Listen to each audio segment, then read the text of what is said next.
Hello guys, ഇന്ന് ഞാൻ നിങ്ങളായിട്ട് ഷെയർ ചെയ്യുന്നത് നമ്മുടെ വീടിൻ്റെ പുറകിലായിട്ട് ഇതുപോലെ മനോഹരമായൊരു ചെറിയ ഗാർഡൻ സെറ്റ് ചെയ്തിട്ടുണ്ട്. അപ്പോൾ ഈ ഒരു ഗാർഡൻ ഇതുപോലെ ഭംഗിയായിട്ട് എടുക്കാൻ വേണ്ടിയിട്ട് ഞാൻ എന്തൊക്കെയാണ് ചെയ്ത് കൊടുത്തതെന്ന് ഫുൾ ഡീറ്റെയിൽ ആയിട്ട് ഈ വീഡിയോസിൽ പറയുന്നുണ്ട്. അപ്പോൾ എല്ലാവരും വീഡിയോ ലാസ്റ്റ് വരെയും കാണുമല്ലോ. അപ്പോൾ ഇവിടെ നമ്മൾ ആദ്യം തന്നെ സെറ്റ് ചെയ്തത് വെർട്ടിക്കൽ ഗാർഡനാണ്. ഇവിടെ ഒരു ഗ്രില്ലിൻ്റെ ആ ഒരു പോർഷൻ ഉള്ളതുകൊണ്ട് നല്ല ഭംഗിയായിട്ടുള്ളൊരു വെർട്ടിക്കൽ ഗാർഡൻ നമ്മൾ സെറ്റ് ചെയ്ത് അതിന് വേണ്ടിയിട്ട് അത്യാവശ്യം സൺലൈറ്റ് ആവശ്യമുള്ള പ്ലാന്റ്സ് ആണ് നമ്മൾ ചൂസ് ചെയ്തത്. പെഡിലാന്തസ് പ്ലാന്റ്, എപ്പീസിയ, ബിഗോണിയ, അരയിലിയ, ഇതിനെല്ലാം അത്യാവശ്യം സൺലൈറ്റ് വേണ്ടതാണ്. അപ്പോൾ പെട്ടെന്നൊന്നും ചീത്തയായി പോയുമില്ല. പ്രത്യേകിച്ച് ഇങ്ങനെ സൺലൈറ്റ് കിട്ടുമ്പോൾ ഒത്തിരി ഷെയ്ഡുകൾ മാറി മാറി വരുന്ന ചെടികളെയാണ് നമ്മൾ കൂടുതൽ ഇതിനകത്ത് ഇൻക്ലൂഡ് ചെയ്തേക്കുന്നത്.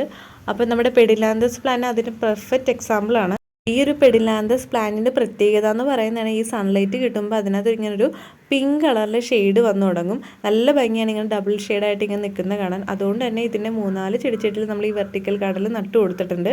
അത്യാവശ്യം നല്ല വെയിൽ കിട്ടുന്നതുകൊണ്ട് തന്നെ ഡെയിലി വാട്ടറിങ് ആവശ്യമാണ് വെർട്ടിക്കൽ ഗാർഡനിലെ എല്ലാ പ്ലാന്റ്സിനും തന്നെ.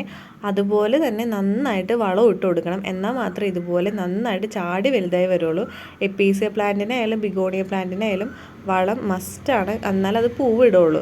ഇങ്ങനെ സൺലൈറ്റ് കിട്ടുന്നതുകൊണ്ടാണ് ഈ എപ്പീസിയ പ്ലാന്റിൽ ഇതുപോലെ നന്നായിട്ട് പൂക്കളിടുന്നത്, അല്ലെങ്കിൽ പൂക്കളിടില്ല. പിന്നെ ഏറ്റവും ഇമ്പോർട്ടൻ്റ് ആയത് ഇത് പറിച്ച് മാറ്റി വെക്കേണ്ട സമയമാകുമ്പോൾ കറക്റ്റായിട്ട് നമ്മൾ പറിച്ച് മാറ്റി വെക്കണം, അല്ലെങ്കിൽ പിന്നെ അതിൻ്റെ ആ വെർട്ടിക്കൽ ഗാർഡൻ്റെ ഭംഗി തന്നെ നഷ്ടപ്പെട്ടു പോകും. പിന്നെ നമ്മുടെ ഗാർഡനിലെ എല്ലാ ചെടികൾക്കും തന്നെ വളമായിട്ട് നമ്മൾ ഇട്ട് കൊടുക്കുന്നത് എല്ലുപൊടിയും ചാണകപ്പൊടിയും മിക്സ് ചെയ്തിട്ടുള്ള ആ ഒരു വളമാണ്. അതുകൊണ്ട് തന്നെ കാണുമ്പോൾ തന്നെ നിങ്ങൾക്ക് മനസ്സിലാവേണ്ട എല്ലാ ചെടികളും നല്ല ഹെൽത്തി ആയിട്ട് നിൽപ്പുണ്ട്. ഇനി ഈ ചെടികൾക്ക് നമ്മൾ വളം ഇട്ട് കൊടുക്കുന്നത് അത് നടുന്ന സമയത്ത് കുറച്ച് വളം ഇട്ട് കൊടുക്കുകയുള്ളൂ. എന്നിട്ട് ആ ചെടി പിടിച്ച് കഴിഞ്ഞിട്ടാണ് നമ്മൾ നന്നായിട്ട് വളം ഇട്ട് കൊടുക്കുന്നത്. അപ്പോൾ പിന്നെ ചെടി നന്നായിട്ട് ചാടി വലുതായി വന്നോളും. ഇനി നമ്മുടെ ഗാർഡൻ്റെ 2 സൈഡിലായിട്ട് നമ്മൾ ഇതുപോലെ ഇലച്ചെടികളാണ് സെറ്റ് ചെയ്തേക്കുന്നത്. എല്ലാം സിമ്പിളായിട്ട് നമുക്ക് കുത്തി പിടിപ്പിക്കാൻ പറ്റിയ ചെടികളാണ്. കൂടാതെ ചെറിയ ചെറിയ വെറൈറ്റി ചെടികൾ നമ്മളിവിടെ സൈഡിൽ വെച്ചിട്ടുണ്ട്. ഈ ഒരു ഭാഗത്താണ് ഞാൻ ചെറിയ ചെടികളൊക്കെ പിടിപ്പിക്കാൻ വേണ്ടി വെക്കുന്നത്. കാരണം നല്ലൊരു ഏരിയയാണ്. ഉച്ചയ്ക്ക് ശേഷമുള്ള വെയിലാണ് കൂടുതൽ ഈ ഒരു ഭാഗത്ത് കിട്ടുന്നത്. അതുകൊണ്ട് തന്നെ പുതിയ തൈകളൊക്കെ പിടിപ്പിക്കാൻ പറ്റിയ നല്ലൊരു ഏരിയയാണ്. പിന്നെ നമ്മൾ ഇതുപോലെ അരയിലയും ഇവിടെ ചെടിച്ചട്ടിയിൽ നട്ടു കൊടുത്തിട്ടുണ്ട്. നല്ല വെയിൽ കിട്ടുമ്പോൾ അതിൻ്റെ ആ ഒരു ഗ്രീൻ കളറ് ഗോൾഡൻ കളറായിട്ട് ചേഞ്ച് ആവുകയും ചെയ്യും. ഇനി ഇതിൻ്റെ ഇപ്പുറത്തെ സൈഡിലായിട്ട് നമ്മൾ ഇതുപോലെ ഇലച്ചെടികളാണ് കൂടുതലും നട്ടുപിടിപ്പിച്ചേക്കുന്നത്.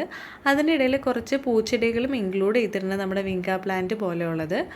പിന്നെ ഇത് റോയോ പ്ലാന്റ് പ്രത്യേകത സൺലൈറ്റ് കിട്ടുന്നതനുസരിച്ച് അതിൻ്റെ ലീവ്സിൻ്റെ ഷെയ്ഡ് മാറി മാറിയിരിക്കും.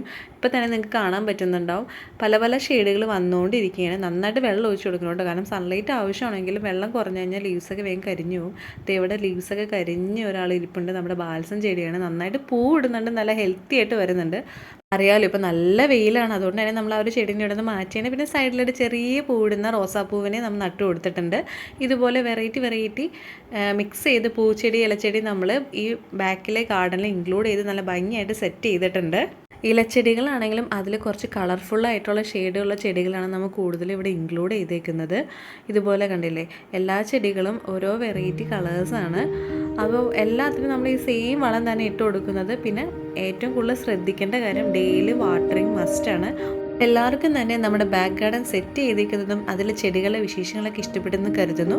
പുതിയ വെറൈറ്റി ചെടികളുടെ വിശേഷവുമായി അടുത്ത വീഡിയോയിൽ കാണാം.